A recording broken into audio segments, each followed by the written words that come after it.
class, before we study, let's pray together.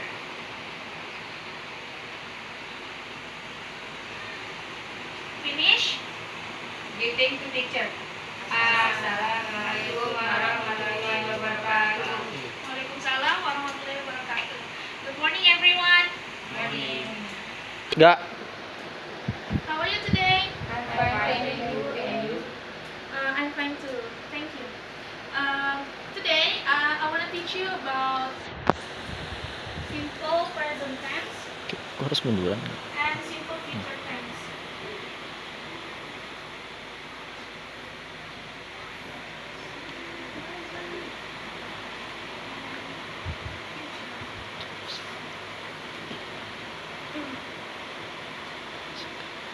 Definisi dari simple present tense adalah adalah tenses yang digunakan untuk membicarakan sesuatu hal yang biasa kita lakukan sehari-hari atau kebiasaan, habit, atau ya untuk membicarakan suatu fakta umum gitu loh, kebenaran umum atau general truth. Simple present tense adalah tenses yang paling sering kita gunakan sehari-hari. Seperti misalnya, aku sedang belajar gitu. Aku sedang belajar. Kalau bahasa Indonesia ya, aku sedang belajar. Aku sedang makan, itu namanya present. Tapi dalam bahasa Indonesia. Kalau dalam bahasa Inggris, ada yang tahu? I am eating. Aku sedang makan. Present itu artinya kegiatan yang sedang dilakukan atau menjelaskan kegiatan yang selalu kita lakukan berulang-ulang. Misalkan aku selalu bangun pagi. I am always waking up at 5 a.m.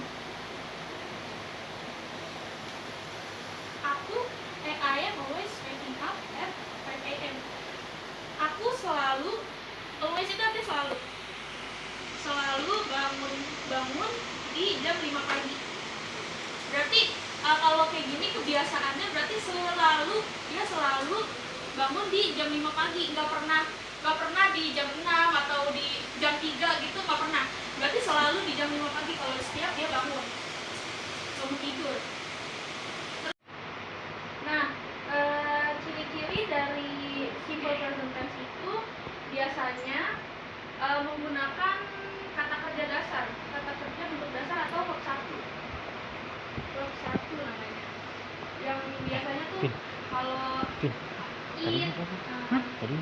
tetap pakai is, terus drink, tetap pakai drink, Berapa menit tadi? jam, pakai jam, nggak ada tambahannya, terus nggak dirubah-rubah juga. Verb 1 itu kayak misalkan verb itu kan ada 3 ya, ada verb 1, verb 2, verb 3. Ada yang regular, ada yang irregular. Kalau yang regular itu yang beraturan, yang irregular yang tidak beraturan. Nah, kalau bentuk kata kerja yang pertama itu misalkan eat, tetap eat, jam, drink, dan lain sebagainya. Pokoknya di kata kerja yang bentuk pertama belum dirubah, belum tambah-tambahin seperti ed gitunya itu belum ada kalau di kata kerja bentuk pertama. Nah, rumusnya present tense itu, present tense itu ada 2 bagian, ada yang namanya nominal, ada lagi yang verbal. Kalau yang verbal itu setelah objek pakai verb, menggunakan verb. Kalau yang nominal itu setelah subjek pakai to be. To be itu kayak is, am, are, itu namanya to be.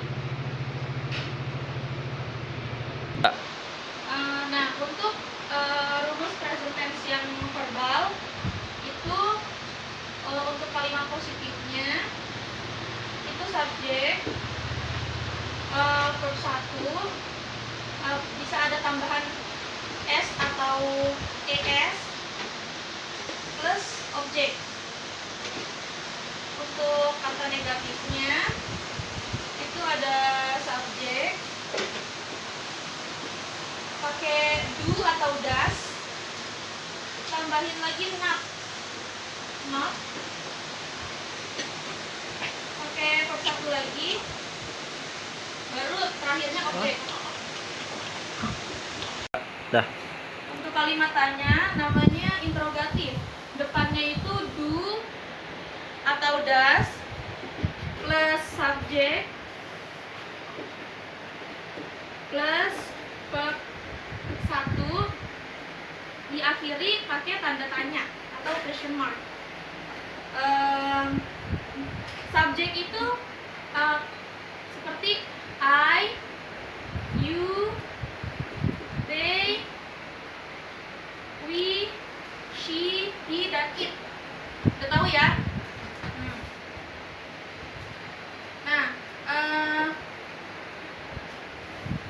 terus untuk akhiran s dan is kan ini ada nih yang di positif ya, di kalimat positif ada yang verb pakai s dan is, itu berlaku hanya untuk subjeknya she, he, dan it. Seperti misalkan dia perempuan berbicara atau dia perempuan mengatakan sesuatu, berarti she say. Nah, di say-nya ini tambahin s belakangnya, says. She says something. Nah, terus ada lagi untuk akhiran ini ada lagi pray. Pray artinya berdoa, maksudnya berdoa atau sholat, pray. Pray itu juga belakangnya dikasih s, praise. Itu buat present tense. Kalau sebelumnya dikasih subjek she, he, dan it ya. Kalau selain itu nggak usah dipakai s-nya. Lanjut, ada lagi untuk kata kerja yang berakhiran huruf y, kayak apa ya, study, belakangan kan huruf y ya. Nah itu ketika dimasukkan di dalam present tense, misalkan mom, subjeknya mom. Kalau mom itu masuknya dia perempuan, berarti apa subjeknya? She ini berarti pakainya kalau carry membawa, mengangkat, jadinya carries. Cari ada ies-nya, carries gitu, jadinya mom carries the baby.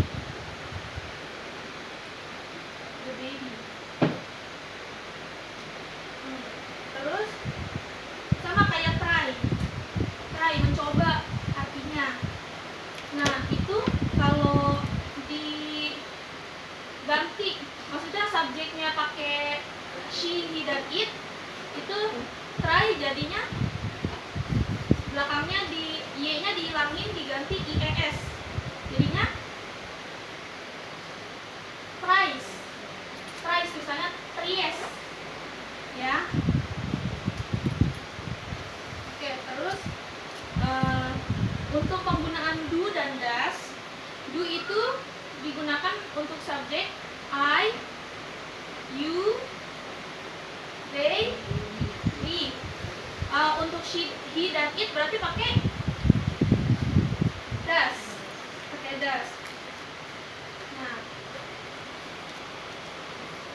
Nah, terus untuk present tense yang nominal, ini ada lagi. Untuk present tense yang nominal, kalimat positifnya subjek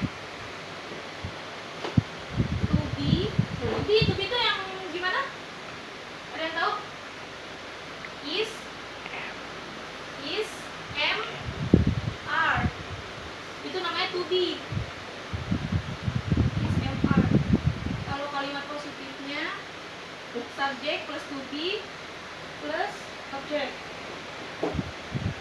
Negatifnya sama, subject to be plus ditambahin not baru objek. Verb 1 dulu baru objek. 1 objek. Nah, terakhir yang kalimat tanyanya diawali sama to be dulu. Kalau yang ini ya, yang nominal diawali to be. Berarti is MR itu tergantung subjeknya. Is MR plus subjek plus verb 1 ditambahin lagi belakangnya tanda tanya. Jangan lupa tanda tanya ya, kalau membuat kalimat pertanyaan jangan lupakan tanda tanya. Nah, contohnya sedikit catatan. Kalau I to be-nya am. Kalau you to be-nya are. Kalau we to be-nya they, to be-nya are juga sama. You, they, we, are semua to be-nya. Terus kalau she, he, dan it to be-nya is. Ingat ya, to be-nya is kalau yang she, he, dan it. Cut dulu, cut. Gak, action. Nah, tadi kan di awal sudah dikatakan ya, simple present tense itu biasa juga digunakan untuk membicarakan kegiatan yang dilakukan berulang-ulang atau kebiasaan kita gitu, habit. Misalkan apa ya, pakai kata keterangan waktunya always, seldom, rarely, never, usually. Ya seperti juga every day, every month gitu. Every itu kan artinya setiap ya. Maksudnya berarti kejadian ini emang selalu terulang gitu. Terus ini apa sih? Aku ada sedikit contoh soal.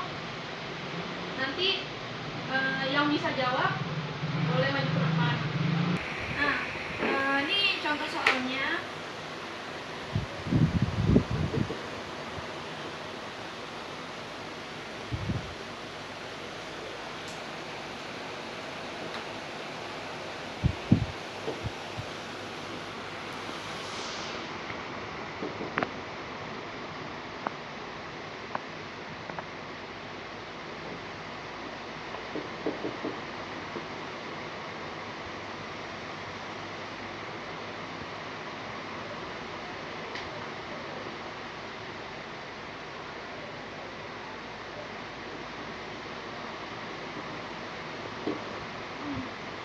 Ayo, siapa yang mau jawab nomor 1? Boleh ya, silakan.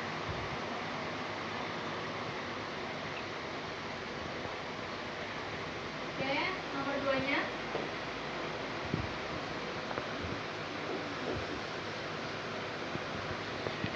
Oke, nomor 3.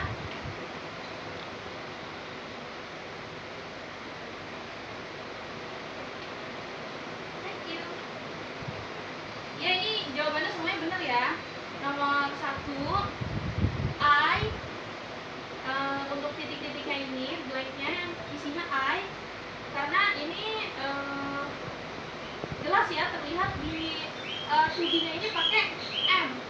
Jadi pasangan untuk am ini sudah pasti I am. Benar, I am not a doctor. Saya bukan seorang dokter. Terus yang nomor 2-nya, the boy is, betul, karena subjeknya cuma 1. Dan he ya, jadinya the boy is very smart, betul. Terus yang ketiga,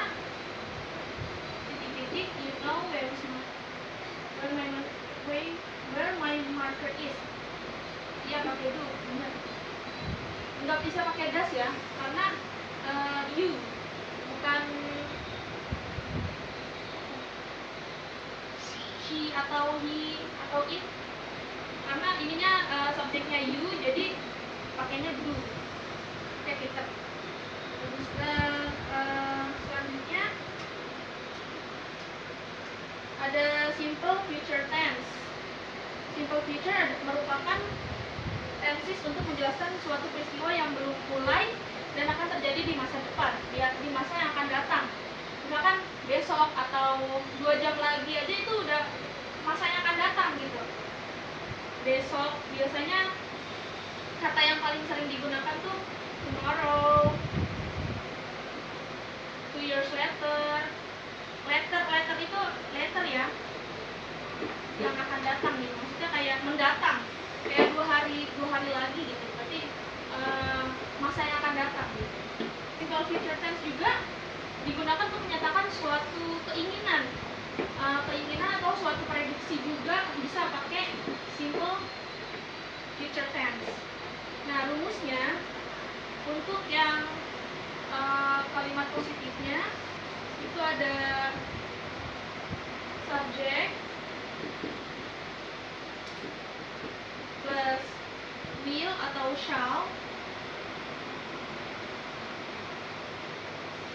plus verb 1 plus object.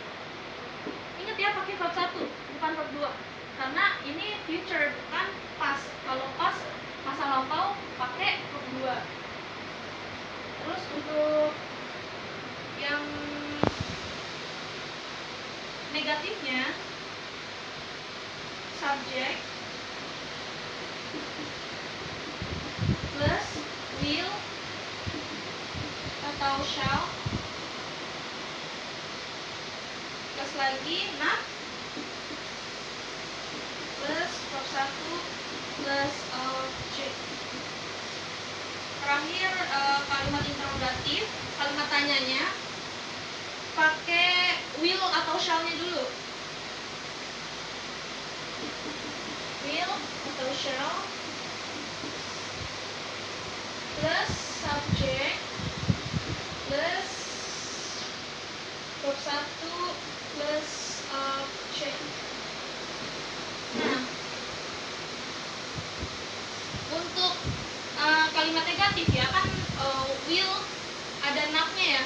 Jadi will not itu bisa disingkat jadi won't kasih koma atas, ada tag belakangnya won't. Terus shall not juga bisa disingkat jadi shall. Nah, contoh kalimatnya misalkan ada yang tahu nggak gimana contoh kalimatnya? Pakai will. Ciri khas dari simple future ini pakai will atau shall, atau ada lagi satu lagi going to, tapi lebih sering will atau shall-nya. Ada yang tahu? Misalkan saya akan pergi ke Bali. Saya akan pergi ke Bali minggu depan gitu. Saya bahasa Inggrisnya apa? I akan will. Pergi go ke Bali.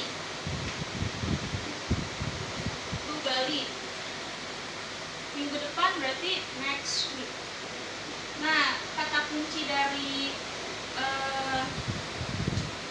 simple future selain will-nya ini ada kata keterangan waktunya next week, minggu depan. Jadi nggak sekarang. Aku mau pergi ke Bali tapi nggak sekarang, minggu depan. Nah, berarti kan itu baru keinginan. Aku mau pergi nih ke Bali tapi minggu depan gitu, bukan sekarang. Jadi itu bisa dikatakan future, baru keinginan dan ya kata keterangan waktunya gitu, bukan sekarang, di masa yang akan datang gitu. Selanjutnya ada lagi yang kalau kalimat negatifnya tinggal tambahin not. Coba tadi misalkan saya tidak akan pergi ke Bali minggu depan, berarti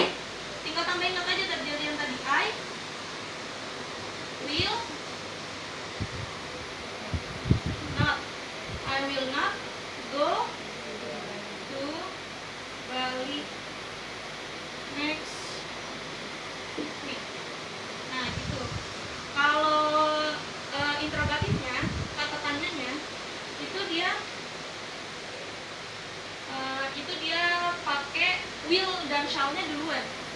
Kayak will I go, misalkan apakah minggu depan aku akan ke Bali gitu. Berarti depannya will I go to Bali next week. Jangan lupa tanda tanya di belakang. Oke?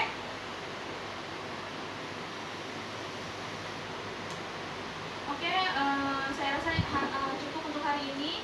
That's all from me. I'm so sorry banyak mistake. Wassalamualaikum warahmatullahi wabarakatuh.